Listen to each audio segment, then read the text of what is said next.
ప్రగతిశీల మహిళా సంఘం జాతీయ కమిటీ పిలుపులో భాగంగా భద్రాచల పట్టణ కేంద్రంలో బస్టాండ్ సెంటర్ నుండి ఆర్డీఓ ఆఫీస్ వరకు భారీ ప్రదర్శన నిర్వహించి భద్రాచల ఆర్డీఓకి వినతి పత్రం అందజేశారు.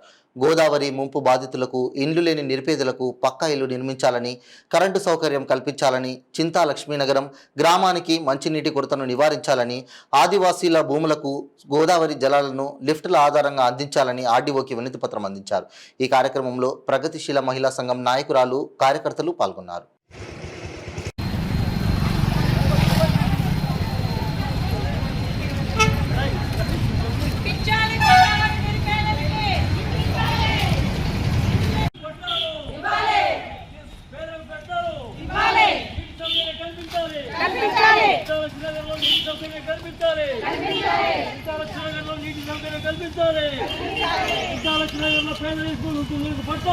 గుడిసెలు వేసుకుని ఉన్నాం సార్.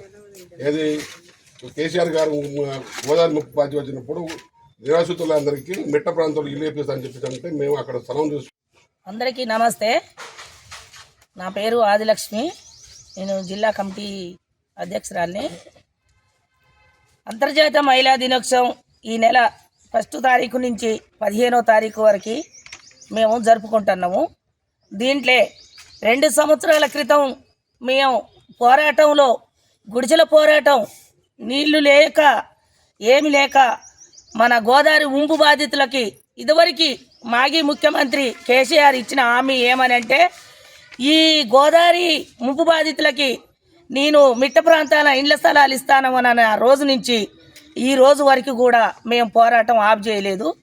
ఆ ముఖ్యమంత్రి మాకు ఏ రకంగా ఇవ్వలేదు. ఇప్పుడు వచ్చిన ముఖ్యమంత్రి అయినా మాకు నీళ్లు లేకుండా, మేము కట్టెలు లేకుండా కనీసం అడవిలో పోయి 2 పుల్లలు తెచ్చుకొని వంట చేసుకొని తిందామన్నా కానీ మమ్మల్ని ఫారెస్ట్ వాళ్ళు అడవిలో కాలు పెట్టనిత్తలేరు. మేము ఆ 2 సంవత్సరాల నుంచి వర్షంలో ఎండలో కూలి లేక, తినడానికి తిండి లేక మమ్మల్ని చూసే నారుడు ఎవరు లేరు. ఏ నాయకుడు కూడా మమ్మల్ని పట్టించుకోవట్లేరు. ఫారెస్ట్ వాళ్ళు చేసే అగాచం బాగా ఇబ్బందులు చేస్తాండ్రు, ఒత్తిడి చేస్తాండ్రు. నడిచే దారితో సహా కందకాలు తీసి మమ్మల్ని నడవకుండా కూడా చేస్తూ ఉన్నారు ఫారెస్ట్ వాళ్ళు. మాకు నీళ్లు లేవని మేము పంచాయతీ వాళ్ళ కాడికి పోయి నీళ్లు లేవని, ఒక ట్యాంకి నీళ్లు పోయండి అయ్యా, పిల్లలు దూపు అవుతుంది, ఎట్లయ్యా మేము పని పోయితే మాకు నీళ్లు లేవయ్యా, 3 రోజులకోసారి స్నానాలకు కూడా నీళ్లు లేవయ్యా, ఎట్లయ్యా అని దోచుడు పట్టుకొని మొనపోరుకుంటాను. మేము ఎంతో ఇబ్బంది పడుతుంటే కూడా మాకు నీళ్లు పోసేటోళ్ళు లేరు. మేము కూలి చేసుకొని సాయంత్రం వస్తే చీకటి కోణాల్లో ఆ గుడిచెల్లో ఎంతో ఇబ్బంది, ఒక పురుగులు, పాములు, నీళ్లు, నిప్పులు ఏమి లేకుండా మేము ఫారెస్ట్ వాళ్ళతోని ఇబ్బంది పడుకుంటా, ఒక తయాన పోలీసు వాళ్ళు కూడా వచ్చి ఏంటమ్మా మీరు ఇక్కడ ఎందుకు వేసుకున్నారని కాలువ వాళ్ళు, ఆఫీసర్లు వాళ్ళు వచ్చి కూడా మమ్మల్ని బాగా ఒత్తిడి చేస్తుంటే మా జనాలు పిల్లలతోటి ఎంతో ఇబ్బంది పడతారు. మాకు ఈ మంచినీళ్ళ సౌకర్యం, కరెంటు మాకు ఇవ్వాలని కోరుకుంటాను. అట్లనే అక్రమంగా పెట్టిన కేసులు కూడా మా నాయకుల మీద అవి ఇట్రా చేసుకోవాలని మాకు ఏంటంటే చింతాలక్ష్మి నగర్ మేము 3 సంవత్సరాలు, అంటే ఇది 3వ సంవత్సరం నడుస్తుంది. అక్కడ కనీసం నీటి వసతి కానీ కరెంటు కానీ ఏదీ లేదు. అక్కడ చాలా ప్రజలు ఇబ్బంది పడుతున్నారు.